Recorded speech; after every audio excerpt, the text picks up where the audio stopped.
తెలంగాణ దినపత్రికలో వచ్చినటువంటి ప్రధాన వార్తలు. పాక్లో రైలు హైజాక్, బలూచ్ లిబరేషన్ ఆర్మీ దుశ్చర్య, 214 మంది ప్రయాణికులు బందీగా ఉన్నట్టు ప్రకటన, 30 మంది భద్రతా సిబ్బంది కాల్చివేత. ఇక నేడు నమస్తే తెలంగాణ దినపత్రికలో మనకు ప్రధానంగా కనిపిస్తున్నటువంటి వార్త, ఏడాదిలో అల్లకల్లోలం. బట్టల దుకాణం నుంచి బంగారం షాపు దాకా అంతటా అస్తవ్యస్తం. ఇచ్చిన గడువిక చాలు, సర్కారును చీల్చి చెండాడుదామన్న కేసీఆర్. ఇక మంగళవారం తెలంగాణ భవన్లో బీఆర్ఎస్ ఎమ్మెల్యేలు ఎమ్మెల్సీలతో జరిగిన సమావేశంలో మాట్లాడుతోన్న అధినేత కేసీఆర్ చిత్రంలో శాసన మండలి వైస్ చైర్మన్ బండా ప్రకాష్, మండలి ప్రతిపక్ష నేత Madhusudanachari, party working president KTR, మాజీ మంత్రులు తలసాని, హరీష్, సబితా సత్యవతి, జగదీష్ రెడ్డి. ఇక్కడ చిత్రంలో చూడొచ్చు వీరందరినీ.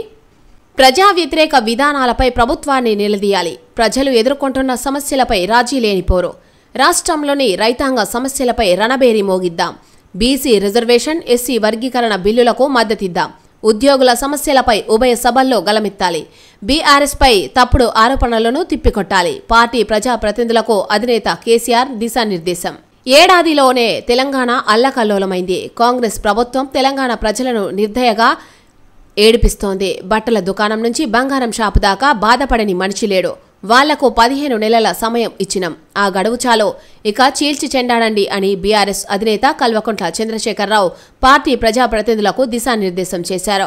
మంగళవారం తెలంగాణ భవన్లో పార్టీ అధినేత కేసీఆర్ అధ్యక్షతన బీఆర్ఎస్ శాసనసభాపక్ష సమావేశం జరిగింది. బుధవారం నుంచి ప్రారంభం కానున్న శాసనసభ శాసన మండలి సమావేశాల్లో అనుసరించాల్సిన వ్యూహంపై పార్టీ ఎమ్మెల్యేలు ఎమ్మెల్సీలకు కేసీఆర్ దిశానిర్దేశం చేశారు. ప్రజా సమస్యలపై రాజీ లేని పోరాటం చేయాలని పిలుపునిచ్చారు. రాష్ట్ర ప్రభుత్వ అవినీతి, ప్రజా వ్యతిరేక కార్యక్రమాలపై చీల్చి చెండాడాలని సూచించారు. రాష్ట్రంలో రైతాంగం ఎదుర్కొంటున్న సమస్యలపై రణబేరి మోగించాలని కేసీఆర్ పిలుపునిచ్చారు. ఇక మరో ప్రధాన వార్త చూడొచ్చు. కాంగ్రెస్ పతనమే, ఇప్పటికిప్పుడు ఎన్నికలు జరిగితే బీఆర్ఎస్దే ఘన విజయం. కాంగ్రెస్ ఏడాది పాలనపై ప్రజల్లో అసంతృప్తి. గత బీఆర్ఎస్ పాలనే 100 రెట్లు నయమనే అభిప్రాయం. రాష్ట్రంలో ఇప్పుడు ఎన్నికలొస్తే కారుకే ఓటు, హస్తం అడ్రస్ గల్లంతో. వచ్చేది 21 సీట్లే. 87 సెగ్మెంట్లలో బీఆర్ఎస్ గెలుపు ఖాయం. ప్రతిపక్ష పాత్రలో బీజేపీ పూర్తి వైఫల్యం. ముఖ్యమంత్రిగా మళ్లీ కేసీఆర్కే జనం ఓటు, జాతీయ మీడియా సంస్థ సర్వేలో వెల్లడి. రాష్ట్రంలో ఇప్పటికిప్పుడు ఎన్నికలు జరిగితే బీఆర్ఎస్ పార్టీదే అఖండ విజయమని తెలిస్తే తిరుగులేని మెజారిటీతో గులాబీ దళం తిరిగి అధికారంలోకి వస్తుందని స్పష్టమైంది. తెలంగాణలో గరిష్టంగా 87 సీట్లలో బీఆర్ఎస్ జయకేతనం ఎగరేయడం పక్కా అని తేలిపోయింది. అదే సమయంలో అధికార కాంగ్రెస్ పార్టీ అడ్రస్ గల్లంతు కావడం ఖాయమని వెల్లడైంది. ఆ పార్టీ గెలిచేది 21 సీట్ల లోపేనని తేలింది. తెలంగాణలో తాజా రాజకీయ పరిస్థితులు, కాంగ్రెస్ ఏడాది పాలనపై ఢిల్లీకి చెందిన ఓ జాతీయ మీడియా సంస్థ ఇటీవల రాష్ట్రంలో సర్వే నిర్వహించింది. ఫిబ్రవరి చివర్లో నిర్వహించిన ఈ సర్వేలో ఆసక్తికర అంశాలు వెల్లడయ్యాయి. కాంగ్రెస్ ప్రభుత్వ ఏడాది పాలనపై ప్రజలు తీవ్ర అసంతృప్తితో ఉన్నట్టు ఇందులో వెల్లడైంది. ప్రజలు బీఆర్ఎస్ వైపు చూస్తున్నారని, ఆ పార్టీపై సానుభూతి పెరుగుతున్నదని ఆ సర్వే పేర్కొంది. కాంగ్రెస్ పాలనతో పోల్చితే కేసీఆర్ బీఆర్ఎస్ పాలన 100 రెట్లు నయమనే అభిప్రాయం వ్యక్తమైనట్టు సర్వే తెలిపింది. మార్పు కోసం ఓ అవకాశం ఇద్దామనే ఉద్దేశంతో కాంగ్రెస్కు ఓటు వేశామని, అయితే అది తప్పుడు నిర్ణయంగా తేలిందని ప్రజలు అభిప్రాయపడుతున్నట్టు వెల్లడించింది. జాతీయ స్థాయిలో పేరున్న ఈ సంస్థ దేశవ్యాప్తంగా అన్ని రాష్ట్రాల్లోనూ ఎన్నికలకు ముందు, ఎన్నికల సమయంలోనూ ఎన్నికల సర్వేను నిర్వహిస్తుంది. ఇక హైకమాండ్లో కమిషన్ల కలవరం, 20% కమిషన్ లొల్లిపై అధిష్టానం ఆగ్రహం. ఈ గొడవతో ఫండింగ్కు ఎవరైనా ముందుకొస్తారా? సైలెంట్గా చేయాల్సిన పనిని బజారుకి ఇడుస్తారా? ఆక్సిజన్ ఆగితే ఎట్లా? పార్టీ ప్రయోజనాలు పట్టవా? ఢిల్లీ పెద్దల ఆగ్రహం, భావి ఫండింగ్పై ఆందోళన. ఇక చీఫ్ అడ్వైజర్గా పెద్ద మనిషి, ముఖ్య నేతకు కాంగ్రెస్ అధిష్టానం మరో చెక్. ఇటీవలే కాంగ్రెస్ సీనియర్ నేత ఇంటికి వెళ్లి సలహాలివ్వండని ప్రాధేయపడిన ముఖ్య నేత, తనకు పదవిస్తే సలహాలిస్తానన్న సీనియర్ నేత, అడిగిందే తడవుగా ఓకే చెప్పిన హైకమాండ్. ఇక నమస్తే తెలంగాణ దినపత్రికలో సర్వే రిపోర్ట్ అంటూ ఇక్కడ మనకు ఒక పట్టిక ఇవ్వడం జరిగింది. జీహెచ్ఎంసీ పరిధిలో మొత్తం సీట్లు 25 కాగా 2023లో కాంగ్రెస్ గెలిచినవి 1, ప్రస్తుత అంచనా 0గా చూపిస్తున్నారు. ఇక బీఆర్ఎస్ 2023లో 16 సీట్లు గెలవగా ప్రస్తుతం 17కు అంచనా వేస్తున్నారు. అలాగే బీజేపీ 2023లో గెలుపు 1 కాగా ప్రస్తుత అంచనా కూడా 1గానే ఉంది. ఇతరులు 2023 గెలుపు 7 కాగా ప్రస్తుత అంచనా 6 నుండి 7కు చూపిస్తోంది. అలాగే ఉత్తర తెలంగాణలో మొత్తం సీట్లు 51 కాగా 2023లో గెలిచినవి 33, ప్రస్తుతం 7 నుంచి 9. ఇక బీఆర్ఎస్ 2023లో గెలుపొందినవి 10 కాగా ప్రస్తుతం 28 నుండి 38 వరకు అంచనా వేస్తున్నారు. ఇక బీజేపీ 2023 7 సీట్లు గెలుచుకోగా ప్రస్తుతం 5 నుంచి 7 సీట్లకు పరిమితమవనున్నట్లు వార్త కనిపిస్తా ఉంది. ఇక ఇతరులు 2023లో 1 గెలుచుకోగా ప్రస్తుతం ఇక్కడ ఎవరు గెలిచే అవకాశం లేనట్లుగా చూపిస్తోంది. ఇక దక్షిణ తెలంగాణ చూసినట్లయితే మొత్తం సీట్లు 43 కాగా కాంగ్రెస్ 2023లో గెలిచినవి 30, ప్రస్తుత అంచనా 7 నుండి 12 వరకు మాత్రమే పరిమితమైనట్లు మనకు ఇక్కడ ఇవ్వడం జరిగింది. ఇక బీఆర్ఎస్ 2023లో 13 సీట్లు గెలుచుకోగా ప్రస్తుతం 28 నుంచి 32 వరకు గెలుచుకునే అవకాశం ఉన్నట్లు అంచనా వేస్తూ ఇక్కడ ఇవ్వడం జరిగింది. అలాగే బీజేపీ 2023లో ఏమీ గెలుచుకోలేదు, ప్రస్తుతం మాత్రం 1 నుండి 3 సీట్లు గెలుచుకునే అవకాశం కనిపిస్తున్నట్లుగా ఇక్కడ చూపించడం జరిగింది. ఇక ఇతరులు 2023లో ఏమీ గెలుచుకోలేదు, ప్రస్తుతం కూడా ఏమీ గెలుచుకునే అవకాశం లేనట్లు మనకు ఈ పట్టిక ద్వారా తెలుపుతున్నారు. ఇక ఎకరం భూమిలో 6 బోర్లు తవ్విన 38 గుంటల భూమిలో 6 చెట్ల బోర్లేసి విఫలమైన ఓ రైతు గోసకు ఈ చిత్రమే నిదర్శనం. కేసీఆర్ హయాంలో ఎస్ఆర్ఎస్పీ కాలువల ద్వారా కాళేశ్వరం నీళ్లు పారడంతో సూర్యాపేట జిల్లా గూడెపుకుంట తండాలో పంటలు పుష్కలంగా పండాయి. భూక్య రవీంద్ర నాయక్ కూరగాయలు సాగు చేసి లాభాలు గడించాడు. కాంగ్రెస్ అధికారంలోకి వచ్చాక పరిస్థితి తారుమారైంది. నీళ్లందక పంటలు ఎండుతున్నాయి. ఈ దశలో రవీంద్ర నాయక్ 6 బోర్లేశాడు. చుక్క నీరు పడలేదు.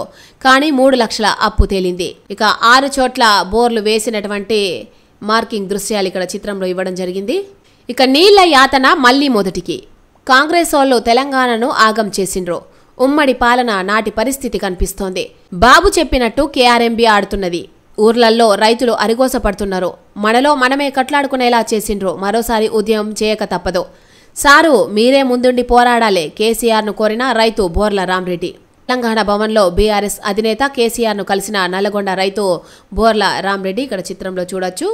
ఇక ఇప్పటికీ రాలిన మట్టిపూలు 446 అంటూ ఇక్కడ మనకు మరో మెయిన్ హెడ్లైన్ ఇవ్వడం జరిగింది. అప్పుల బాధతో యువ రైతు ఆత్మహత్య, సాగు నష్టాలతో 10 లక్షల రుణం. భూపాలపల్లి జిల్లాలో ఘటన. గ్రూప్ 2 టాపర్గా వెంకట హర్షవర్ధన్ 447 మార్కులతో టాప్. సచిన్కు 2వ ర్యాంకు. ఫలితాలు జీఆర్ఎల్ విడుదల చేసిన టీజీపీఎస్ఏ మొదటి 31 ర్యాంకుల్లో అన్ని పురుషులకే. 500 ర్యాంకుల్లో మహిళలు 48 మందే. 13,000 మంది అభ్యర్థులపై అనర్హత వేటు. ఇక నమస్తే తెలంగాణ దినపత్రికలో మనకు ప్రధానంగా కనిపిస్తున్నటువంటి మరో మెయిన్ హెడ్లైన్ చూడొచ్చు. కాళేశ్వరంపై కక్ష, కర్షకులకు శిక్ష. తెలంగాణ జీవధారపై కాంగ్రెస్ సర్కార్ కుట్ర. ఎత్తిపోసే వేలున్న అక్కసుతో అడ్డుపుల్లలు. ఉత్తర తెలంగాణ వరప్రదాయిని పరిధిలో రైతులకు మళ్లీ మొదలైన సాగునీటి కష్టాలు. నీటి నిర్వహణలో కాంగ్రెస్ సర్కార్ వైఫల్యం. ఇదే అలసత్వం కొనసాగితే మార్చి చివరి నాటికి 1000 ఎకరాల్లో ఎండనున్న పంటలు. ఇప్పటికైనా 20 టీఎంసీలు ఎత్తిపోస్తేనే ఫలితం. ఒక అబద్ధాన్ని నిజం అని నమ్మించేందుకు మరో 100 అబద్ధాలు ఆడాలి. అనేక అపచారాలు చేయాలి.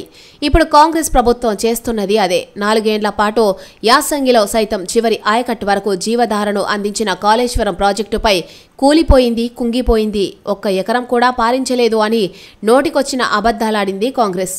అధికారంలోకి వచ్చిన తర్వాత ఆ అబద్ధాలను నిజం చేసేందుకు కావాలనే కాళేశ్వరం ప్రాజెక్టును పండబెట్టి తెలంగాణను ఎండబెట్టింది కాంగ్రెస్ సర్కారు.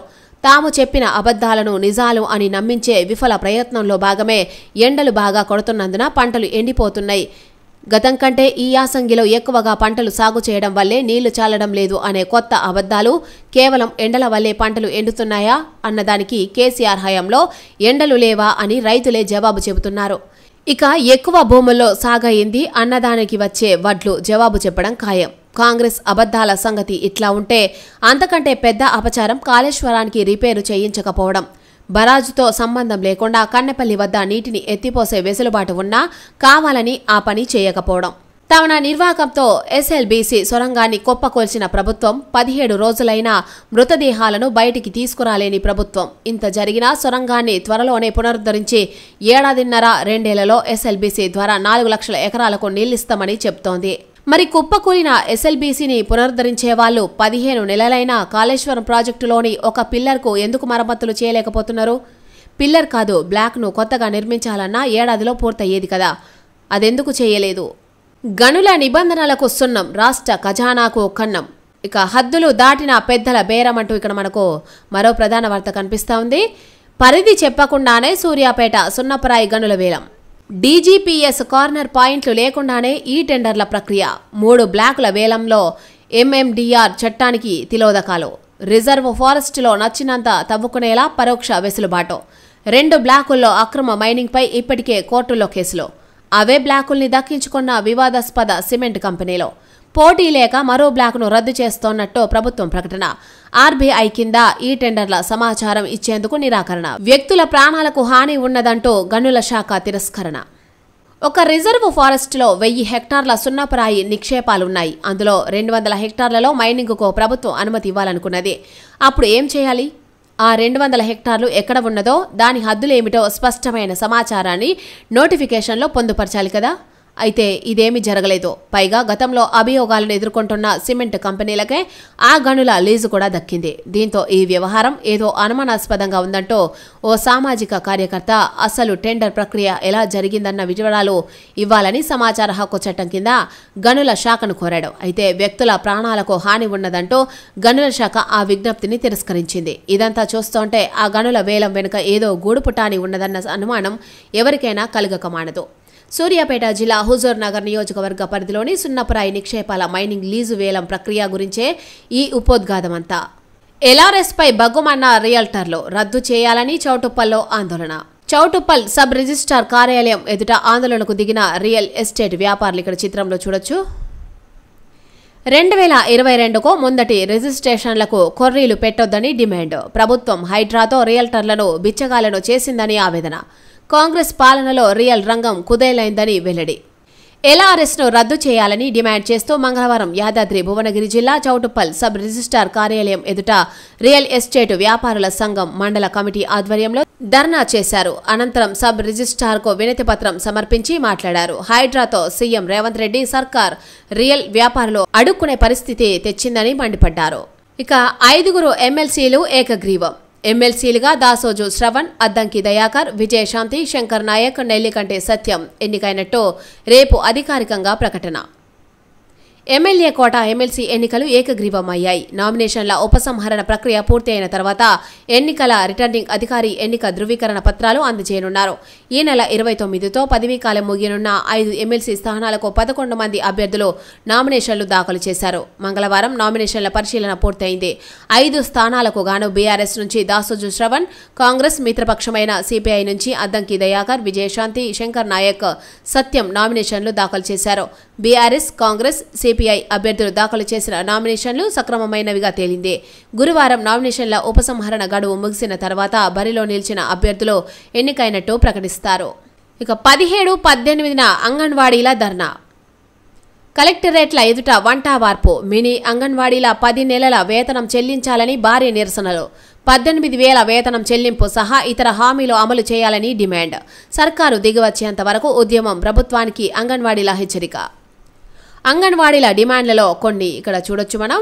ప్రతి నెల 1వ తేదీనే వేతనాలు చెల్లించాలి. పీఎం శ్రీ పథకాన్ని పూర్తిగా రద్దు చేయాలి. ఆ పథక నిధులను ఐసీడీఎస్కు కేటాయించాలి. మొబైల్ కేంద్రాలను రద్దు చేసి పాత విధానంలో ఐసీడీఎస్ సేవలు కొనసాగించాలి. టీచర్లకు నెలకు 18,000 వేతనం చెల్లించాలి. సిబ్బందికి పీఎఫ్ సౌకర్యం కల్పించాలి. గుజరాత్ హైకోర్టు తీర్పు ప్రకారం వారిని రెగ్యులర్ చేయాలి. టీచర్లకు, ఆయాలకు గ్రాట్యుటీ చెల్లించాలి. రిటైర్మెంట్ బెనిఫిట్స్ వెంటనే చెల్లించాలి. ఆరోగ్య లక్ష్మి మెనూ ఛార్జీలు పెంచాలి. పిల్లలకు 5, బాలింతలు గర్భిణులకు 10 రూపాయలు పెంచాలి. ఐసీడీఎస్ల బలోపేతం కోసం నిధులు పెంచాలి. పక్కా భవనాలు నిర్మించాలి. పెండింగ్లో ఉన్న టీఏ, డీఏ ఇంక్రిమెంట్లు, ఇన్ఛార్జ్ అలవెన్స్ బకాయిలు చెల్లించాలి. అంగన్వాడీ సిబ్బందికి ప్రభుత్వ సంక్షేమ పథకాలు అమలు చేయాలి. రాష్ట్రంలోని మినీ అంగన్వాడీ టీచర్లకు 10 నెలలుగా వేతనాలు నిలిపివేసిన రాష్ట్ర ప్రభుత్వ వైఖరిపై తెలంగాణ అంగన్వాడీ టీచర్ల అసోసియేషన్ టీఏటీఏ కదం తొక్కాలని నిర్ణయించింది. టీఏటీఏ నేతృత్వంలో ఈ నెల 17, 18వ తేదీల్లో రాష్ట్రంలోని అన్ని జిల్లాల కలెక్టరేట్ల ముందు ధర్నా చేయాలని కార్యాచరణ ప్రకటించారు. అందులో భాగంగా 48 గంటల పాటు కలెక్టరేట్ల వద్ద వంట వార్పు కార్యక్రమం నిర్వహించనున్నట్టు టీఏటీఏ సిఐటియు రాష్ట్ర నాయకురాలు సునీత వెల్లడించారు. ఈ మేరకు మంత్రి సీతక్కతో పాటు సంబంధిత అధికారులకు నోటీసులు అందజేయనున్నట్లు ఆమె తెలిపారు. ఇవి ఈరోజు నమస్తే తెలంగాణ దినపత్రికలో వచ్చినటువంటి మెయిన్ హెడ్లైన్స్.